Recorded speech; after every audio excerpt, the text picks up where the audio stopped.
സച്ചിദാനന്ദൻ കൂടി ടെലിഫോൺ. സച്ചിദാനന്ദൻ, ഞങ്ങൾ ശ്രീ KP രാമനുണ്ണിയാണ് സംസാരിച്ചത്. അദ്ദേഹം പറയുകയായിരുന്നു, ഈ എത്ര തലമുറകൾ കഴിഞ്ഞാലും എഴുത്ത് അതിങ്ങനെ ഈ തലമുറയ്ക്ക് എത്രയോ തലമുറകളായി വായിക്കുന്നു, ഇനിയും തലമുറകൾ വായിക്കും. അങ്ങനെ എന്താണ് അദ്ദേഹത്തിൻ്റെ എഴുത്തിൻ്റെ പ്രത്യേകത അതുതന്നെയാണ്. അദ്ദേഹത്തിനെ വായിക്കുന്നവർ ഓരോ മലയാളിയും വായിക്കുന്നു, ഒരു മലയാളി പോലും വായിക്കുക അദ്ദേഹത്തിൻ്റെ എഴുത്തുണ്ടാവില്ല. അങ്ങനെ ഒരുപാട് കാര്യങ്ങൾ പറഞ്ഞു വെക്കണം MT കുറിച്ച് ഓർക്കുമ്പോൾ. ഞാൻ ആദ്യം വായിച്ച മലയാള നോവലുകളിൽ ഒന്ന് നാലുകെട്ടാണ്. അത് ഏതാണ്ട് കുട്ടിക്കാലത്താണെന്ന് പറയാം, കുട്ടിയായിട്ട് അങ്ങനെ മുതിർന്നു വരുന്നൊരു കാലത്താണ് അത് വായിക്കുന്നത്. അപ്പൊ ഒരു നോവലിസ്റ്റ് എന്ന നിലയിൽ അദ്ദേഹം ഒരു കേരളീയ ജീവിതത്തിന്റെ ഒരു കാലഘട്ടത്തെ അടയാളപ്പെടുത്തുകയാണ് ചെയ്തത്. ആ കാലത്തിന്റെ സങ്കീർണതകൾ, ആ കാലത്ത് ഉണ്ടായ ഒറ്റപ്പെട്ട വ്യക്തിത്വങ്ങൾ, കലാപങ്ങൾ, ഇവയൊക്കെ അവസാനത്തെ നോവലിൽ ഒഴികെ എല്ലാ നോവലിലും അദ്ദേഹം ചെയ്യാൻ ശ്രമിച്ചത് അത്തരത്തിലുള്ള ഒരു കാര്യമായിരുന്നു. രണ്ടാമത്, ഒരു കഥാകൃത്ത് എന്ന നിലയിൽ ഞാൻ അദ്ദേഹത്തെ ആദ്യം മുതലേ ശ്രദ്ധിച്ചിട്ടുണ്ടെങ്കിലും പ്രത്യേകമായി ശ്രദ്ധേയമായ കഥകളായി എനിക്ക് തോന്നിയിട്ടുള്ളത് ചെറിയ ചെറിയ ഭൂകമ്പങ്ങൾ, അതുപോലെ കടുകണ്ണാവ, ഷെർലക്ക് എന്നുള്ള 3 കഥകളാണ്. ഇത് മാത്രമാണെന്ന് ഞാൻ പറയുകയല്ല, പക്ഷെ അദ്ദേഹം ഒരു പുതിയ ഘട്ടത്തിലേക്ക് കഥയിൽ കടക്കുന്നത് അവയിലാണെന്ന് തോന്നിയിട്ടുണ്ട്.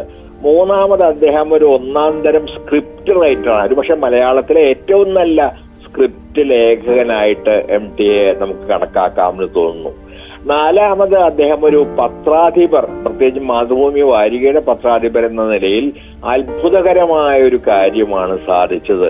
അനേകം തലമുറകളെ, OV വിജയനൊക്കെ ഉൾപ്പെടെയുള്ള അനേകം തലമുറകളെ രംഗത്തേക്ക് കൊണ്ടുവന്നു. മറ്റു പലരും മടിച്ചു നിൽക്കുമായിരുന്നു, കാരണം പതിവ് രീതിയിലല്ലാത്ത എഴുത്തിനെ ആവിഷ്കരിക്കാൻ പലർക്കും മടിയാണ്, അതിലൊരു റിസ്ക് ഉള്ളത് കൊണ്ട്.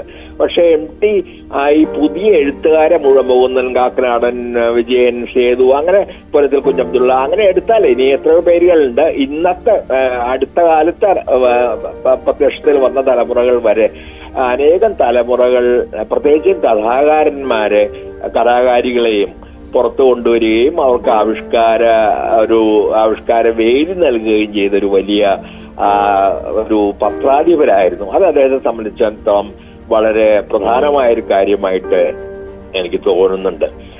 അപ്പോ ഒരു യാത്രാ വിവരണക്കാരൻ, ഒരു ഒന്നാം തരം വായനക്കാരൻ, മലയാളത്തിലെ ഏറ്റവും നല്ല വായനക്കാരിൽ ഒരാള്, ഒരു കഥാകൃത്ത്, നോവലിസ്റ്റ്, നാടകകൃത്ത്, പത്രാധിപർ, ഇങ്ങനെയുള്ള അനേകം മാനങ്ങളുള്ള ഒരു എഴുത്തുകാരനായിരുന്നു MT. ഒരു എഴുത്തുകാരന് മാത്രം പറഞ്ഞാൽ മതിയാവാത്ത തരത്തിലുള്ള അനേകം മാനങ്ങളുള്ള ഒരു ആളാണ് നമുക്ക് നഷ്ടപ്പെട്ടത്. അത് മലയാളത്തെ സംബന്ധിച്ച് നികത്താൻ ആവാത്ത, അതൊരു ക്ലീഷേ എന്നുള്ളത് എനിക്ക് പറയല്ല, ശരിക്കും തന്നെ നികത്താൻ വളരെ പ്രയാസമായ, സംശയമില്ലാത്ത കാര്യമാണ്. ശ്രീ സച്ചിദാനന്ദൻ, അതുപോലെ തന്നെ മലയാളം അനുഗ്രഹിക്കപ്പെടുകയായിരുന്നു. MT വാസുദേവൻ നായർക്ക് ജ്ഞാനപീഠ പുരസ്കാരം കിട്ടിയപ്പോൾ നമ്മൾ സങ്കടപ്പെടാറുള്ള ഒരു കാര്യമുണ്ട്, ബഷീറിന് ജ്ഞാനപീഠം കിട്ടിയിട്ടില്ലല്ലോ എന്ന്, ഇല്ലേ? അദ്ദേഹത്തിന് അർഹതപ്പെട്ടതായിരുന്നു, പക്ഷേ കിട്ടിയിട്ടില്ല എന്ന്. താങ്കൾ എങ്ങനെയാണ് 1995 MTയുടെ ആ പുരസ്കാര ലബ്ധിയെ കാണുന്നത്?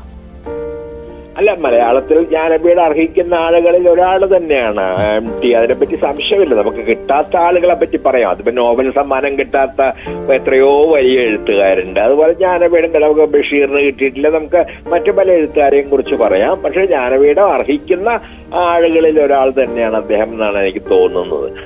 അർഹിക്കുന്ന എല്ലാവർക്കും കിട്ടിയിട്ടുണ്ടാവില്ല, അത് സാധ്യവുമല്ല. കാരണം കൊല്ലത്തിൽ ഒരിക്കൽ മാത്രമുള്ള ഒരു സമ്മാനം, അത് ഇത്രയും ഭാഷകളിൽ ഏതെങ്കിലും ഒരു ഭാഷയ്ക്ക് മാത്രമുള്ള സമ്മാനം, അപ്പോ എല്ലാവർക്കും കിട്ടിയത് സാധ്യമല്ല. പക്ഷെ അദ്ദേഹത്തിന് കിട്ടിയത് തികഞ്ഞ അർഹതയോടുകൂടി തന്നെയാണ് എന്നാണ് ഞാൻ വിചാരിക്കുന്നത്. ശ്രീ K. സച്ചിദാനന്ദനാണ് MT വാസുദേവൻ നായർ അനുസ്മരണം. നന്ദി സച്ചിദാനന്ദൻ.